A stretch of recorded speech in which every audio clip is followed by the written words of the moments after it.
오늘의 말씀은 창세기 31장 34절에서 35절 말씀입니다. 라헬이 그 드라빔을 가져 낙타 한 장 아래에 넣고 그 위에 앉은지라.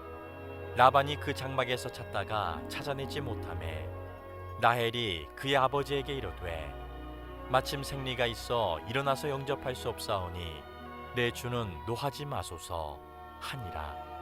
라반이 그 드라빔을 두루 찾다가 찾아내지 못한지라. 아멘.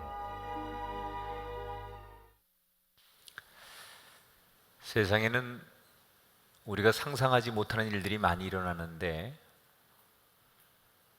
여러분 2살짜리 아이가 하루에 담배를 2갑씩 핀다고 하면 어떻게 생각하십니까? 말도 안 되죠? 근데 말도 안 되는 이런 일이 일어나고 있습니다. 사진을 보여드릴게요. 인도네시아의 알디 리잘이라고 하는 2살 먹은 애가 하루에 담배를 2갑씩 핍니다. 담배를 안 주면 소리를 지르기도 하고 자기 머리를 막 벽에 갖다 부딪히면서 자해 소동을 벌일 만큼 담배에 이미 많이 중독이 되어 있습니다. 이 사진이 공개되자마자 전 세계의 여론들이 들끓기 시작했습니다.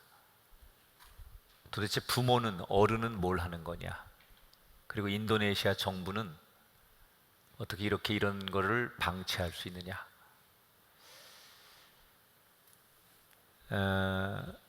굉장히 비판이 많았거든요. 근데 사실 이 사진은 공개가 된 지 한 10년이 된 것 같아요. 10년 정도. 10년 전의 사진입니다. 10년이 지났습니다. 그때 그렇게 문제였던 이 아이가 어떻게 변화되었을까? 또 다른 사진을 보여드릴게요. 잘생기고 아주 건강한 아이처럼 보이죠? 담배도 안 피우고 또래들과 잘 놀고 멋지게 잘 자라고 있는 모습입니다. 이 아이가 변화된 것은 당시에 그런 막 들끓는 여론과 비판에 인도네시아 정부가 치료팀을 구성해서 아이를 의학적으로, 심리적으로, 교육적으로 잘 돌보고 그래서 2년 만에 어렵게 금연에 성공하도록 만듭니다. 2살짜리도 금연하는데 아직도 담배 못 끊는 사람들이 있으면 접시물에 코를 박아야 되지 않겠습니까? 네. 그런데 문제가 생겼습니다. 이 아이에게. 담배는 끊었는데 금단 현상이 나타나면서 고도 비만이 찾아온 거예요. 엄청나게 살이 찌는 거예요. 그런데 본인이 중요한 거예요. 이 알디라는 아이가 자기가 불행의 늪에서 건져졌잖아요. 그래서 내가 행복해지려면 살도 빼야 된다. 그래서 인도네시아 정부의 도움을 받아서 이 아이가 엄청나게 다이어트를 해서 지금의 이런 건강한 모습으로 아이가 다시 재탄생하게 됐다는 거예요.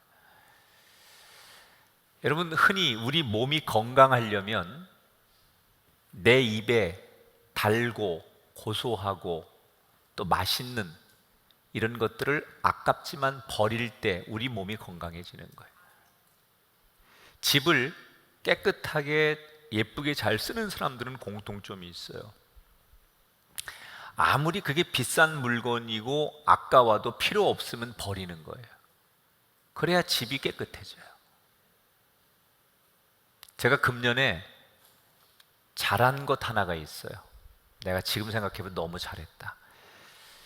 제가 책이 한 3만 권 정도 됐는데 이 3만 권을 다 버렸습니다.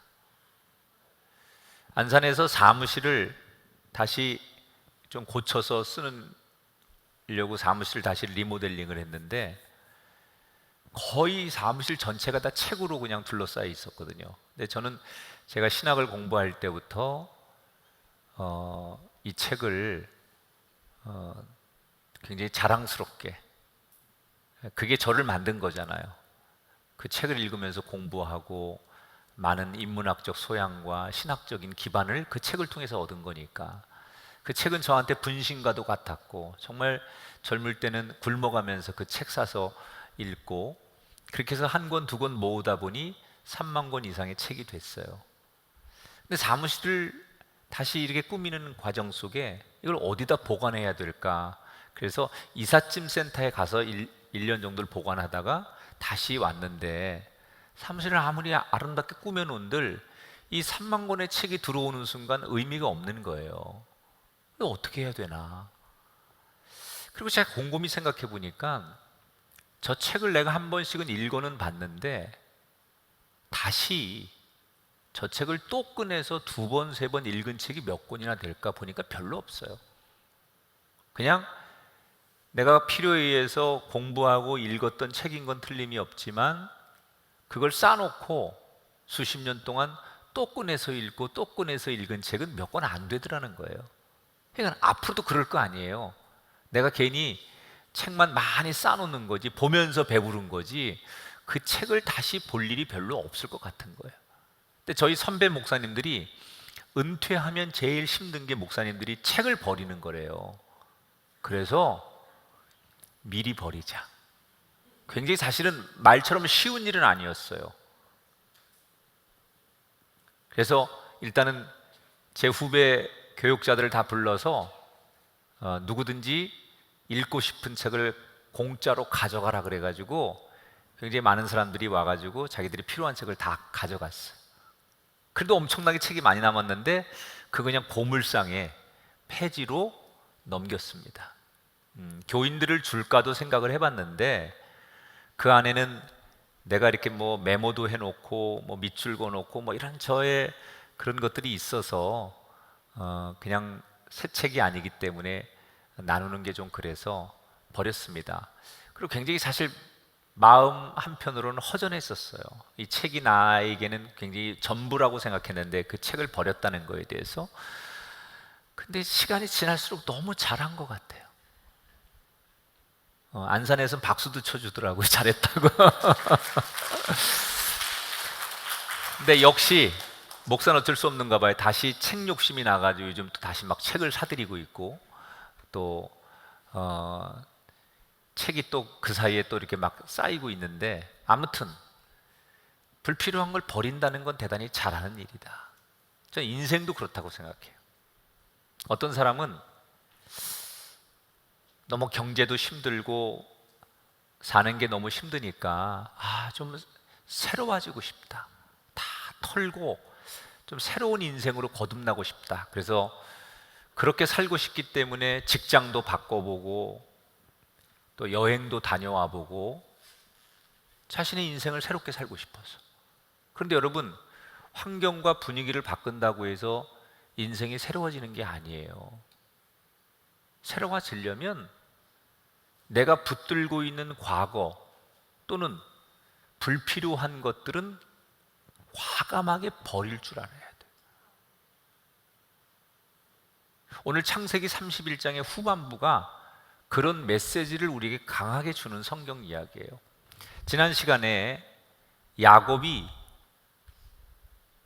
장인어른 라반이 집을 비운 사이에 아내와 자녀들, 가족들, 종들 그리고 재산들을 정리해서 몰래 도망치는 이야기를 여러분에게 전해드렸어요. 이제 거기서부터 오늘 성경 이야기가 나오는데, 자, 오늘 성경 22절, 21절, 22절. 오늘 첫 성경이 이렇게 시작하죠. 그가 그의 모든 소유를 이끌고 강을 건너 길리앗산을 향하여 도망한 지 3일 만에 야곱이 도망한 것이 라반에게 들린지라. 도망간 지 3일 만에 라반이 밖에서 집으로 돌아옵니다. 와보니까 있어야 될 야곱 가족이 없는 거예요. 가만 보니까 도망친 거예요. 이때 라반이 엄청난 충격을 받습니다. 자기를 배신했다라고 하는 거에 대해서 마음의 분노가 일어납니다. 라반이. 그리고 자기가 없는 사이에 도망쳤는데 자기 집에 뭘 훔쳐간 게 없나, 그리고 조사를 시키죠. 그리고 곧바로 집안에 있는 모든 남자들을 다 불러서 중무장을 시키고 도망간 야곱을 쫓아가기 시작합니다. 야곱은 어린 아이들과 여자들, 가축들 이런 걸 데리고 가니까 사실 도망을 가도 멀리 못 가는 거예요. 성경에는 라반이 야곱을 추격했다 이렇게 나오잖아요. 추격이라는 말은 우리말로 사전에 쫓아갔다 그런 얘기예요. 근데 한글 성경은 원래 성경의 원래 뜻을 다 못 담아요. 그래서 성경은 이렇게 최소 이렇게 원어 성경을 봐야만 그 뜻이 이해가 되는데 이 구절도 제가 히브리어를 찾아보니까 그냥 쫓아간 게 아니고 어떤 단어가 나오냐면 전쟁을 할 때 출전하듯 나갔다 이런 단어가 나와요. 그게 무슨 얘기냐면 여러분 전쟁은 뭐 하는 거예요? 죽이러 가는 거예요. 죽이러. 그러니까 단순히 야곱을 잡으러 가는 게 아니라 지금 라반은 야곱을 쫓아가면서 어떻게 간다는 거예요? 죽이겠다는 거예요. 자기를 배신하고 몰래 도망친 야곱을 용서할 수 없어서 죽이려고 가는 거예요. 그래서 집안의 모든 남자들에게 완전 무장을 시키고 야곱을 쫓아가요. 그리고 열흘 만에 야곱이 소나기에 들어오게 됩니다. 열흘 정도 마치 사냥개가 그 사냥감을 쫓아가듯 막 맹렬하게 쫓아가니까 열흘 만에 야곱의 일행이 가시권 안에 들어오는 거예요. 근데 저녁이 됩니다. 밤에는 위험하니까 내일 아침 해가 뜨면 쫓아가면 잡을 수 있을 것 같으니까 오늘은 여기서 텐트를 치고 자자. 그리고 라반 일행이 잠을 자는데 그날 밤 하나님께서 라반에게 찾아오십니다. 그리고는 라반에게 강력하게 하나님께서 꿈에 경고하시는 거예요. 성경을 읽어보죠. 밤에 하나님이 아람 사람 라반에게 현몽하여 이르시되 너는 삼가 야곱에게 선악간에 말하지 말라 하셨더라. 저는 이 성경 구절을 보면서 하나님이 참 멋있어요. 하나님 참 멋있다. 왜 멋있냐면 하나님은 자기를 분명하게 드러내세요. 두리뭉실을 하지 않아요. 예를 들어서 어느 때는 사람들에게 나는 아브라함의 하나님이다. 나는 이삭의 하나님이다. 또는 바로 왕에게 나는 이스라엘의 하나님이다. 이렇게 자기를 정확하게 정의하세요. 근데 오늘 성경에 라반에게 뭐라고 얘기를 하느냐? 하나님이 나는 야곱의 하나님이다. 이렇게 얘기하셨어요. 그러니까 이 이야기가 저는 너무 위로가 되는 게 하나님이 누구한테 저를 소개할 때 뭐라고 그러시겠어요? 나는 김학중의 하나님이다. 나는 배영선의 하나님. 너무 멋있잖아. 여러분 빽이 생겼어요. 우리가 믿는 하나님은 여러분의 하나님이십니다. 누구에게 어떤 어려움 속에서 당당하게 나타나서 너 내가 얘 하나님이야 이렇게 말씀하시는 분이 우리 하나님이에요. 라반에게 나는 야곱의 하나님이다 라고 말씀하시면서 너 만약에 야곱을 털끝 하나 건들면 내가 가만두지 않겠다 라고 꿈속에서 경고를 하시는 거예요. 지금 야곱은 꼼짝할 수 없는 위기 상황에 모인 거예요. 여러분, 쫓아오는 사람들은 군대예요. 그런데 야곱은 싸울 능력이 안 돼요. 도망갈 능력도 안 돼요. 그냥 죽을 수밖에 없는 상황이에요. 오도 가도 못하는 상황이에요. 내 힘으로는 아무것도 할 수 없는 그때 무슨 일이 일어나요? 하나님이 직접 개입하신다는 거예요. 우리가 인생을 살다 보면 꼭 야곱의 이 상황처럼 맞닥뜨릴 때가 있어요. 예를 들면 여러분 자신이나 가족들이 그런 경험할 수 있잖아요. 의사가 죄송합니다. 더 이상 저희가 치료해 드릴 수 있는 게 없습니다. 아무것도 할 수 없어요. 경제적이든 또는 그 밖에 우리 삶에 우리 가족들 구성 안에서 또는 내가 직장에서 내가 하고 있는 일 속에서 우리는 이 야곱처럼 내가 오도 가도 못하는 아무것도 할 수 없는 그런 최악의 상황에 맞닥뜨릴 때가 우리에게도 있어요. 그때 여러분 실망하지 마십시오. 왜?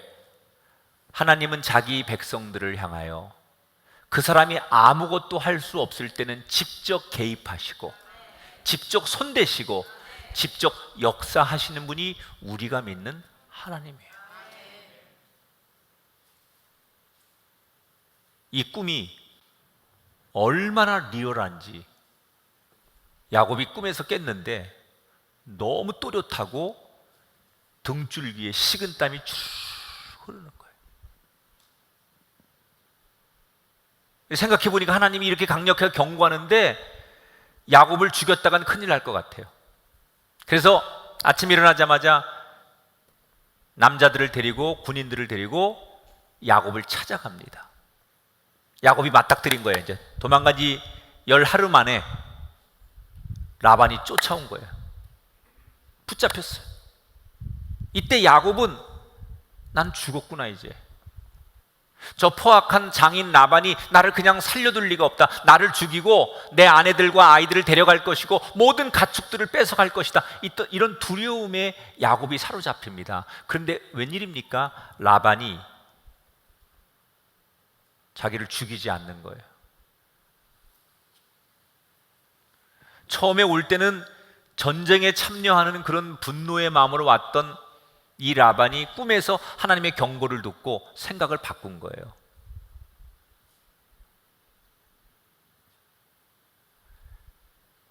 라반은 하나님을 믿는 사람이 아니에요. 그런데 지난 20년 동안 야곱이 말끝마다 무슨 일이 있으면 내가 믿는 하나님은요 이런 분이고요, 내가 믿는 하나님은 이렇게 위대하고요, 이렇게 무서운 분이고 이렇게 대단한 분이고요. 이 야곱의 간증을 통해서 야곱의 입을 통해서 하나님이 어떤 분인지를 수도 없이 20년 동안 들은 거예요.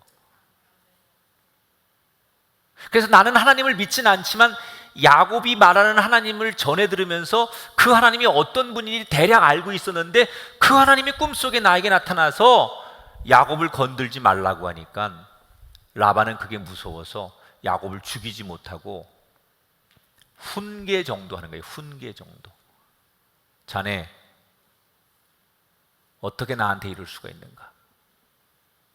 떠나면 떠난다고 작별을 하고 떠나야지 내가 없는 사이에 야반도주하듯 이렇게 도망쳐 갈 수 있는가? 자네에게는 아내지만 자네의 아내들이 내 딸들 아닌가? 그리고 자네의 아들들이 내 외손자, 외손녀 아니던가? 어떻게 나를 몹쓸 할아버지를 만들고 아버지와 딸의 부녀의 정을 이렇게 끊을 수 있는가?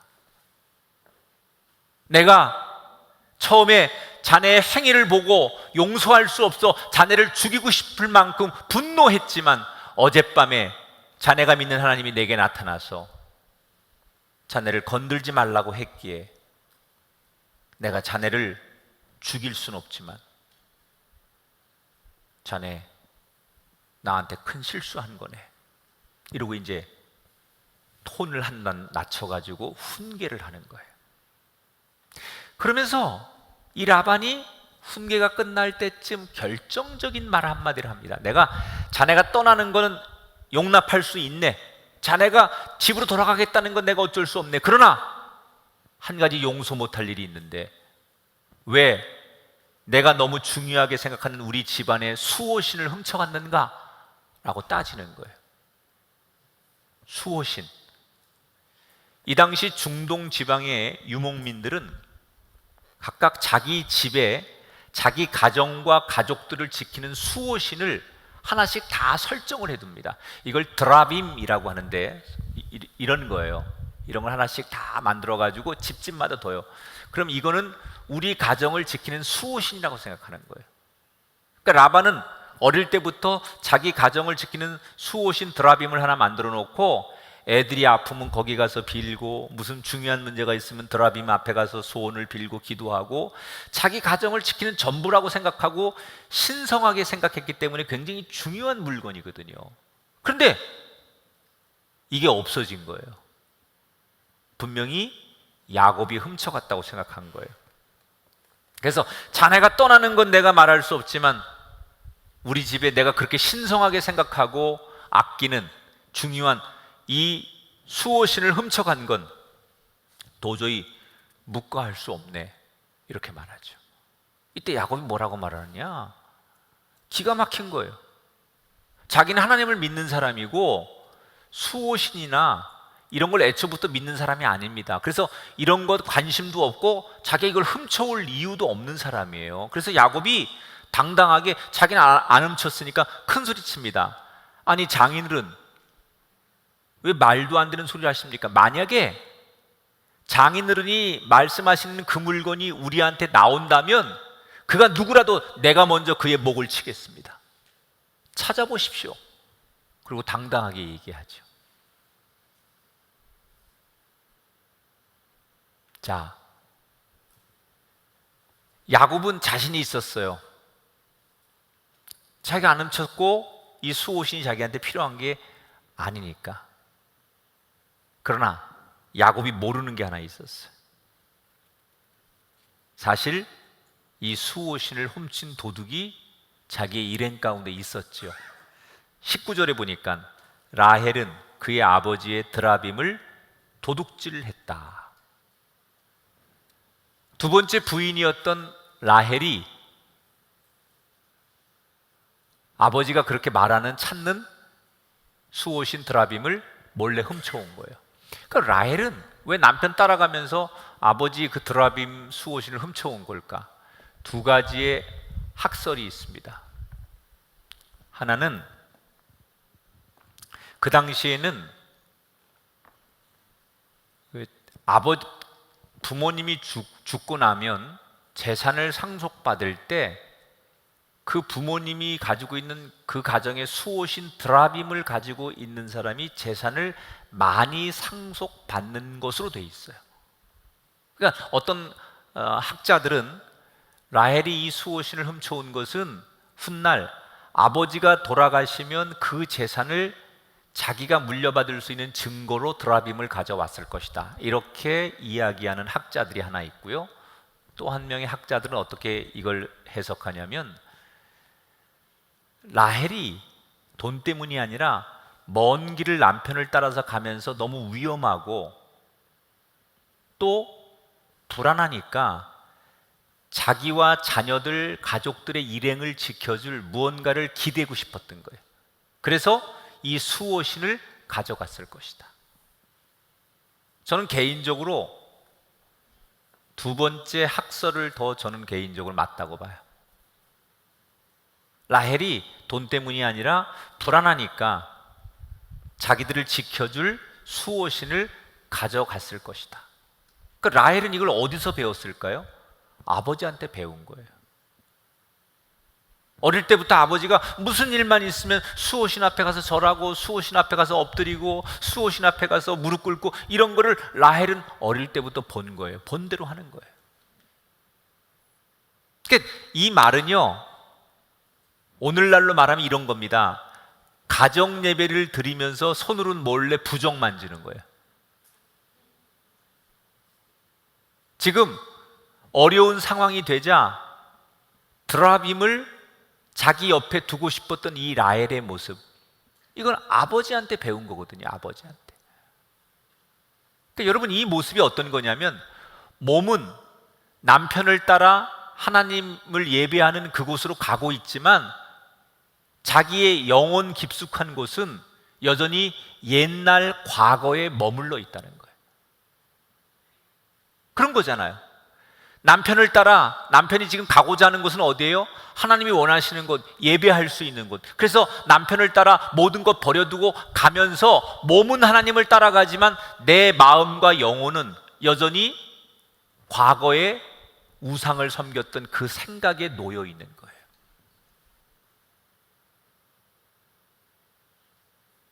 저는 이 성경 구절을 놓고 이렇게 성경을 보다가 내가 과연 라헬을 비난할 자격이 있을까? 이런 생각이 들었어요. 왜냐?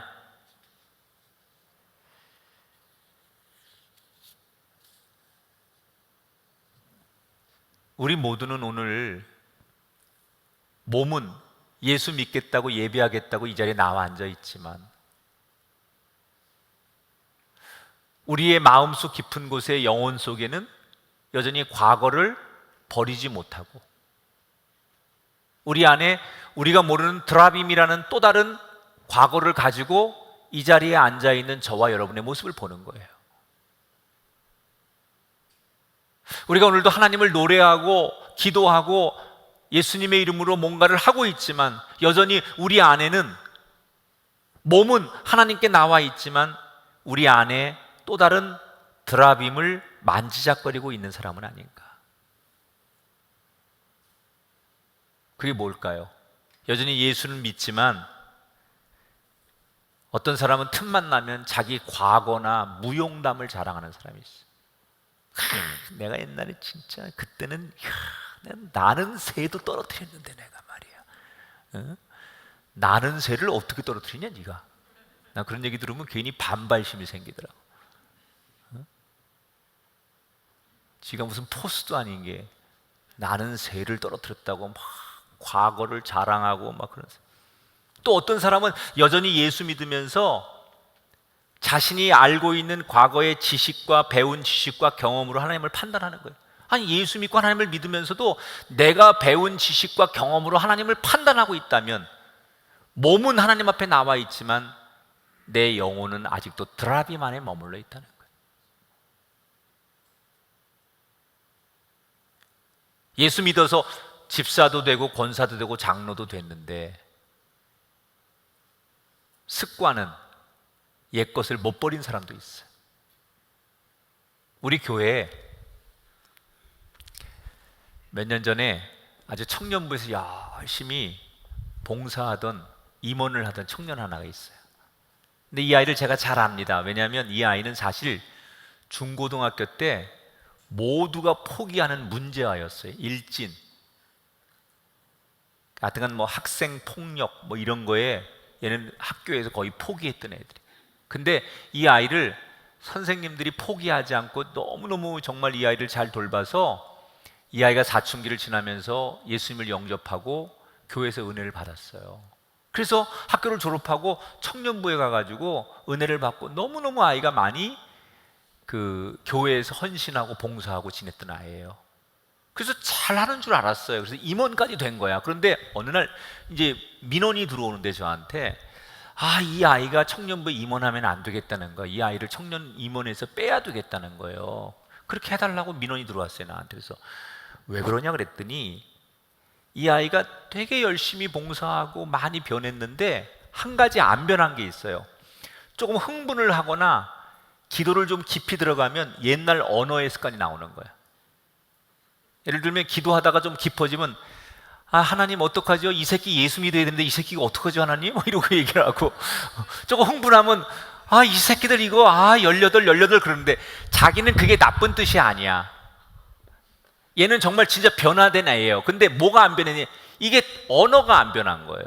그러니까 나 같은 사람은 이해를 하지만 처음 보는 사람들은 얘를 보면서 실족하는 거야. 교회 임원이, 청년 임원이 이 새끼 저 새끼 그러고 말끝마다 하나님 이 새끼 이거 예수 믿으랬는데 이 새끼가 어떡하죠 이거? 머리를 부셔버릴까요? 뭐 그러고 그러니까 얼마나 황당해. 그 사람들이 덕이 안 되니까 얘 임원에서 내려달라는 거야. 그래서 그럼 얘를 그렇게 탕자 취급하면 얘가 안 되니까 그래서 우리 스태프들을 모아놓고 얘를 교육하자. 그래서 스태프들이 돌아가면서 1대1로 매일같이 얘를 성경 공부시키고 훈련을 시킨 거예요. 그래서 그 언어를 바꾸는 훈련을 해가지고 이제 바뀌었어요. 이제 이놈의 새끼 저놈의 새끼 안 해요. 흥분해도 그런 얘기 안 해. 그러니까 그게 참 어려운 거예요. 여러분, 새가 잘 살려면 나르는 것도 해야 되고 또 잘 먹어야 되고 그러잖아요. 그러나 그 전에 이 새가 잘 살려면 해야 될 게 있어요. 껍질을 자기가 깨고 나와야 돼요. 그 껍질 안이 아무리 좋고 안전하다고 해서 그 껍질 안에 머물러 있으면 그 새는 그대로 죽습니다. 그 껍질 밖이 위험하고 껍질 밖으로 나오는 게 힘들지라도 자기 스스로 그 껍질을 깨고 나와야만 진정한 새가 되는 거예요. 인생도요, 사람이 배운 대로 하던 대로 익숙한 대로 하는 게 제일 편한 거예요. 내가 늘 하던 대로 사는 게 제일 편한 거예요. 그런데 우리가 어느 날 예수 믿기로 결심을 했다면, 그래서 천국 가는 여정을 우리 모두 시작했다면, 우리를 가두려고 하는 과거의 껍질을 내 스스로 과감하게 깨야만 돼요. 예수 믿는 사람에게 첫 번째 주어진 과제가 뭐냐? 과거를 버리는 거예요. 그래서 바울이 유명한 얘기 했잖아요. 얼마나 그 바울이 대단한 사람이에요. 내가 예수님을 알고 나니까 예수 그리스도를 아는 것만큼 이것이 너무 귀중하기에 내가 알고 있는 지식과 내 경험, 내가 살아온 인생 모든 것은 다 나는 하루아침에 배설물로 버릴 수 있다. 진짜 예수를 만나니까 내가 살아온 과거는 다 배설물로 버릴 수 있다. 여러분은 어떤 드라빔을 가지고 계십니까? 여러분 가정과 인생에 아직도 어떤 드라빔을 여러분은 소유하고 계십니까? 오늘 천국을 향해 여행을 시작하신 여러분, 몸은 천국 가고 있으며 아직도 내 마음과 영혼 속에 과거의 드라빔을 붙들고 있다면 그걸 다 과감하게 내려놓으시고 버리는 결단이 이 시간 여러분에게 있게 되기를 축원합니다. 자, 이렇게 해서 라반 일행들이 야곱의 일행들을 수색하는 거예요. 야곱부터 또 그 종들, 자녀들 다 일일이 몸부터 짐을 다 수색하는 거예요. 이때 제일 떨리고 무서운 사람이 누구였을까요? 라헬이죠. 자긴 걸리면 죽는 거예요. 그때 라헬이 기가 막힌 생각을 하나 만들어냅니다. 이제 사람들이 다 뒤지다가 안 되니까 라헬까지 왔어요. 이때 라헬이 사실 자기가 훔친 드라빔을 어디다 숨기고 있었냐면 자기가 타고 있는 나귀의 안장 안에다가 감추고 있었거든요. 그리고 나귀에 타고 있는 거예요. 근데 이제 사람들이 와서 자기를 수색하면 이게 나오잖아요. 이때 라헬이 뭐라고 얘기를 하느냐, 자기를 수색하려고 하는 아버지 일행이 점점 다가오니까 가까이 오지 마세요. 아빠 가까이 오지 마세요. 그러면서 뭐라고 말하느냐, 이게 여러분 그냥 이거는 성경적인 얘기니까 죄송하지만 그냥 제가 표현이 죄송해도 들어주세요. 이 라헬이 뭐라 하냐, 아빠 나 지금 생리 중이에요, 이렇게 얘기를 해요. 그러니까 율법에도 나오고 당시에 이 그 고대 중동 사람들이, 특히 유목민들은 생리하는 사람을 부정하게 여겼기 때문에 만지거나 가서 접촉하지 않아요. 그러니까 이걸 알고 있던 라헬이 아빠한테 아빠 내가 생리 중이기 때문에 나한테 가까이 오지 마세요 라고 얘기를 하니까 라반이 자기 딸을 패스하는 거예요. 그래서 위험을 넘어가는 거예요. 결국 못 찾죠. 못 찾았어요. 그러니까 야곱이 누구한테 뒤져도 아무도 안 나오는 걸 알고 나서 이제 큰 소리를 치는 거예요. 근데 큰 소리를 치는데 여러분 그런 거 있잖아요. 막상 뭔가 이제는 나도 할 얘기를 해야겠다고 얘기를 꺼냈는데 서름이 복받쳐 오르는 거예요. 지난 20년 동안 이 외삼촌이자 장인 밑에서 내가 살아온 기가 막힌 그 시간들이 떠오르면서 이렇게, 물론 내가 인사를 안 하고 집을 나온 건 잘못한 일이지만 그렇다고 내가 조카이자 사위인 나를 여기까지 쫓아와서 군인들까지 대동해가지고 나를 죽이려고 하는 이 장인과 삼촌이 너무 자기로서는 너무하다는 생각이 드는 거예요. 그래서 자기도 모르게 막 서러움에 눈물에 따지는 거예요. 장인들은 내가 인사 안 하고 온 건 잘못이지만 그래도 해도 너무합니다. 지난 20년 저를 그렇게 부려먹었으면 됐지. 이제 내가 자유를 찾아 내 고향으로 가는 마당에 여기까지 와서 나를 죽이려고도 하고 또 없는 드라빔을 내놓으라고 시비를 하는 장인, 해도 너무하십니다. 내가 뭘 그렇게 잘못했길래 날 이렇게 괴롭히시는 겁니까? 그리고 막 자기 서름에 막 복받쳐서 울먹이며 장인에게 막 쏴붙이는 거예요. 그러면서 이 야곱이 장인 라반한테 했던 저 나름대로 아주 중요한 성경 구절 하나가 있어요. 자, 42절 읽어보세요. 하나님이 내 고난과 내 손의 수고를 보시고 어젯밤에 외삼촌을 책망하셨나이다. 혹시 이 자리에 나는 참 믿음으로 정직하게 살려고 애쓰는데 왜 이렇게 내 인생은 힘들까? 그런 상처로 아픈 분이 계시면 이 말씀이 위로가 되길 바랍니다. 야곱이 너무 서러웠잖아요. 나는 정말 정직하게 최선을 다해 살았는데 너무너무 내가 부당한 대우를 받고 모함을 받고 그런 것들이 너무 힘들었는데 지금 뭐라고 고백하느냐? 하나님이 다 보고 계셨다는 거예요. 여러분 지금 억울하시고 힘들고 부당하다고 생각되는 거 하나님 모르지 않아요? 하나님은 다 보고 계세요. 그리고 결정적일 때 하나님이 본대로 여러분을 도우실 거예요. 그러니까 지금 내 뜻대로 내가 기도하고 내가 열심히 하는데도 내 뜻대로 되지 않는다고 해서 절대로 여러분 실망하지 말고 하나님은 다 보고 계신다는 거예요. 이 사위인 야곱이 막 쏘아붙이니까 장인이 더 이상 할 말이 없잖아요. 그래서 미안하다고 사과를 합니다. 내가 너무 지나쳤네. 내가 사과할게. 용서하게나.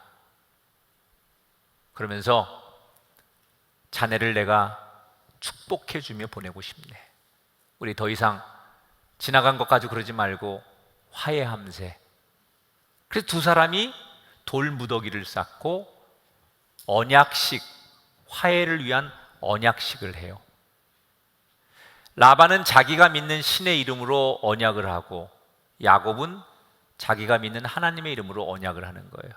그래서 언약식 이제 서로가 용서하기로 하고 더 이상 책임을 묻지 않기로 하고 화해를 했어요. 근데 야곱이 이때 한 가지를 더 해요. 뭘 하느냐? 언약식이 끝나자마자 자기는 다시 하나님 앞에 예배를 드려요. 그리고 나서 곧바로 원수 같았던 장인 라반 일행에게 성대한 음식을 대접하고 귀한 잠자리를 제공하는 것으로 오늘 이야기가 끝나요. 자, 왜 야곱은 두 사람 간의 언약식이 끝나자마자 예배도 드리고 다시 그들을 환대해 줬을까? 이게 아주 굉장히 중요한 거예요. 이 구절이 우리들에게도 굉장히 많이 저는 시사하는 게 있다고 생각해요.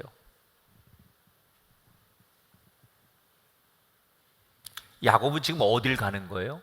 새로운 미래를 향해 가는 거예요. 새로운 삶을 하나님이 허락하신 땅으로 가는 거예요. 그러려면 뭐가 전제돼야 되느냐? 내 마음속에 살아온 지나온 시간에 내 마음의 앙금, 이걸 털어버려야 된다는 거예요. 그래야 새로운 땅에 가서 새로운 삶을 살 수 있다고 생각한 거예요.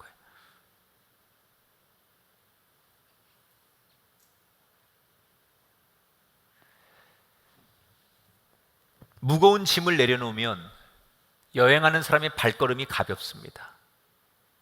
야곱은 여기까지 도망오면서 사실 마음에는 그 장인에 대한 두려움, 복수심, 열등감, 비교의식 이런 게 있었기 때문에 여기까지 오면서도 사실 발걸음이 무거웠거든요. 그런데 오늘 어쨌든 간에 과정은 어쨌든 간에 그 장인과 화해를 하고 그 장인을 용서하고 모든 앙금을 다 내려놓으니까 이제는 남은 시간 어떻게 할 수 있어요?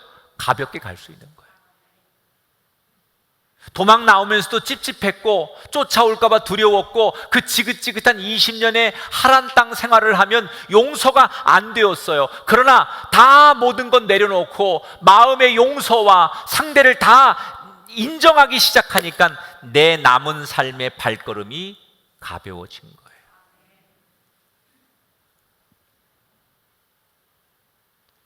우리는 왜 2020년을 살아가는 우리들이 이 4,000년 전의 야곱의 이야기를 오늘 들어야 될까?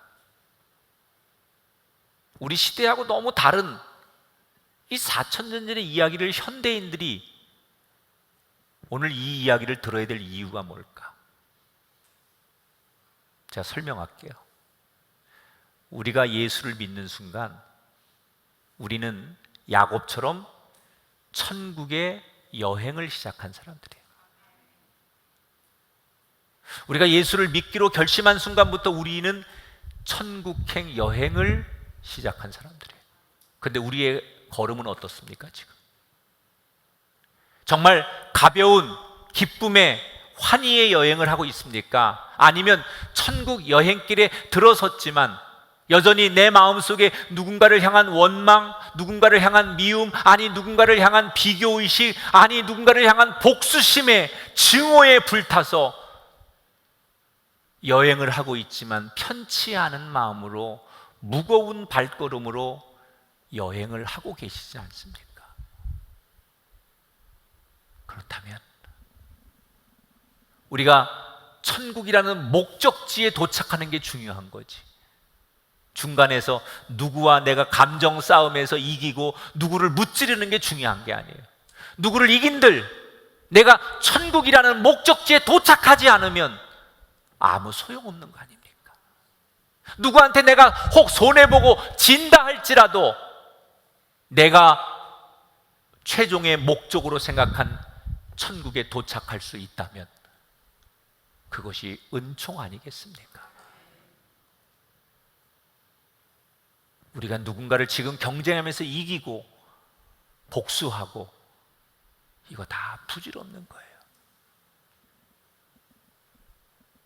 천국 가는 발걸음에 여러분 걸음이 가벼워졌으면 좋겠어요. 혹시 그게 가족이 됐든 지나간 오랜 시간 전에 누군가의 나의 마음을 아프게 한 그 사람이 누군가네, 여러분 마음속에 여전히 천국 여행을 하면서도 그 마음에 용서가 되지 않고 분노와 상처와 아픔을 가지고 있다면 오늘 야곱처럼 그 지나간 앙금을 다 털어버리시고 이제부터 남은 발걸음은 기쁘고 가벼운 발걸음이 되시기를 주의 이름으로 축원합니다. 하나님이 우리에게 어쩌면 마지막 기회를 주시는 거예요. 성공하는 사람은 버리는 걸 잘해요. 영혼도 잘 되려면 버려야 돼요. 내 경험, 지식, 스펙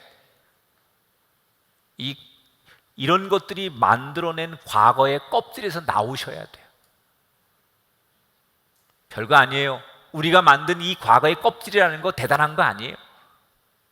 여러분이 그 껍질에서 나올 때 하나님이 마치 어미새가 그 어린 새에게 먹이를 주고 돌보듯이 우리가 그 과거의 껍질을 깨고 나올 때 하나님이 그때부터 우리를 돌보실 줄 믿습니다. 앙금을 털어내세요. 하셔야 돼요. 단 하루를 살아도 편하게 사셔야 돼요. 단 하루를 여행해도 가벼운 발걸음이 되셔야 돼요. 한번 따라 합시다. 버려야 산다. 한 번 더요. 버려야 산다. 버리십시오. 움켜쥐지 말고 버려서 야곱처럼 영혼과 삶이 잘 되는 복된 분들이 되기를 주님의 이름으로 축원합니다. 영상을 보시고 오늘 결차는 영상으로 소개를 해드리도록 하겠습니다.